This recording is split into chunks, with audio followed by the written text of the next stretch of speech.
Welcome Taurus to your February monthly forecast for the ascendant, the sun or the moon.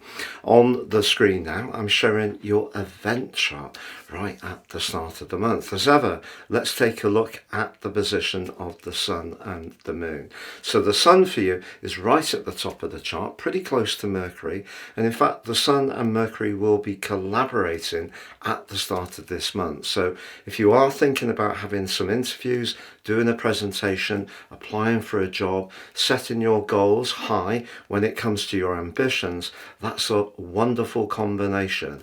And that's because Mercury is the ruling planet of the second decan of Aquarius, and the two are going to come into an exact conjunction, a cazimi, on the 9th. So a great chance for you to get really clearer about what you want in terms of those key ambitions.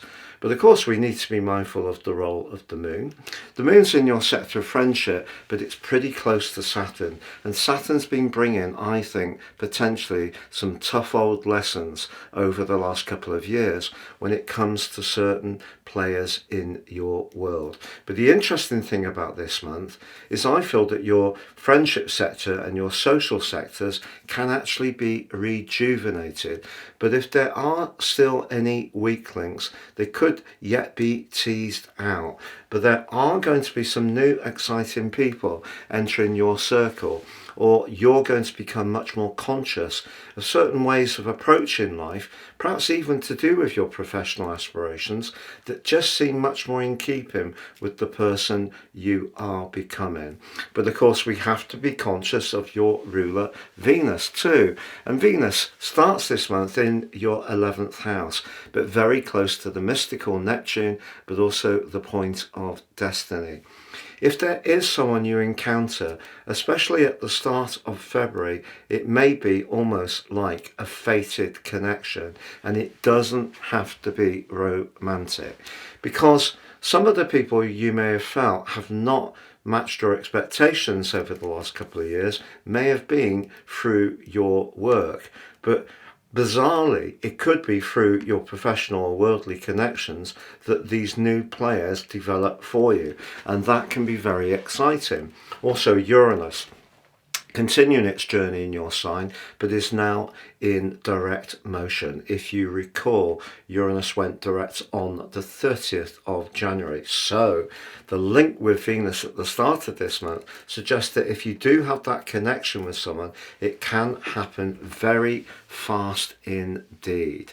But if there is still that person who isn't quite working for you, they could be teased out from the 4th, because on that day your ruler Venus moves into your 12th house, which can be a period of reflection. But on the same day, Jupiter, the planet of opportunity, ends its retrograde, which for you has been in the sector of everyday money. If you have been finding that some of your hopes for the future have felt challenged since the end of last year, it wouldn't be a surprise because of the square between Jupiter in its retrograde, but also with Saturn. Now that peaked on the 24th of December last year, but it was very potent through the first 2 weeks of the new year. And to be honest, because it was involved in your solar return for 25, it may be something you need to be conscious of for the whole of the year. In other words, have realistic expectations when it comes to money that is linked in any way to a group activity, or perhaps if you're a more idealistic type of Taurus.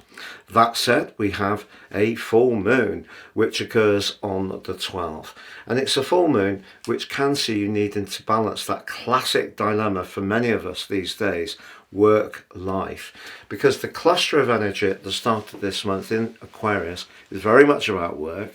Pluto's going to be pushing you for some years to come to transform that part of your situation, but how you feel about it, very much to do with the position of the full moon in Leo, is critical to the equation.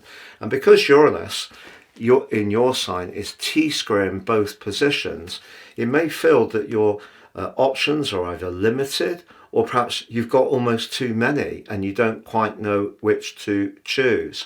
But if you do feel in some ways penned in by the demands of family life or older relatives, or your work situation doesn't seem to give you enough time to rest and recover, or enough independence to do what you need to do, it could create a little bit of resentment. The good news, however, is that on the 14th, Mercury moves into Pisces. Now, technically it's debilitated here, but for you, this can get you chatting, and even if Venus in some ways is seeing you much more conscious of who's not quite as invested in you as you would like, as Mercury moves to join up with Saturn from the 23rd to the 27th, you will get much clearer about that long-term plan. That's also boosted from the 18th as the Sun makes its way into Pisces for pretty well the last 10 days of this month. We also have Mars, the planet of desire, going direct. Now, it has been in retrograde for you in the part of your chart to do with quick communications since the 6th of January. If you have found that travel, particularly local travel, has been frustrating, or you've had some exasperating conversations with people, wouldn't be a complete surprise. But on the 28th, a glorious new moon in the sign of Pisces suggests that all these things that you've been working through over the last couple of years, you can now start to truly make sense of what they've really meant to you. And because Jupiter, the ruler of Pisces, is in a square to the new moon, it's kind of saying to you, it is still important not to think or expect too much from situations, but that doesn't mean to say you shouldn't be positive and optimistic. They're not the same things. If we have an unrealistic expectation, we're going to end up being disappointed. And that may be Neptune's combination with the North Node, which does provide the backdrop spine of the whole of this month.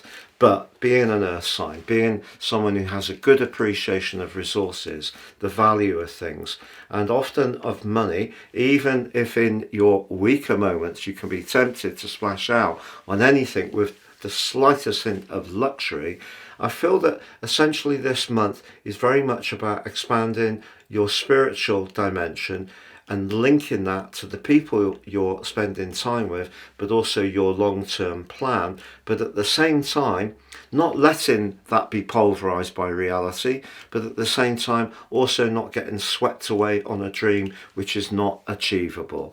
Have a great month, Taurus. If you've yet to watch your year 2025 deep dive video, please see the link below for more. Discover your personal natal horoscope for absolutely free, including the big three of the Ascendant, Sun and the Moon, and the houses they're located in, as well as all the other planetary positions, by downloading your chart by clicking the link underneath this video.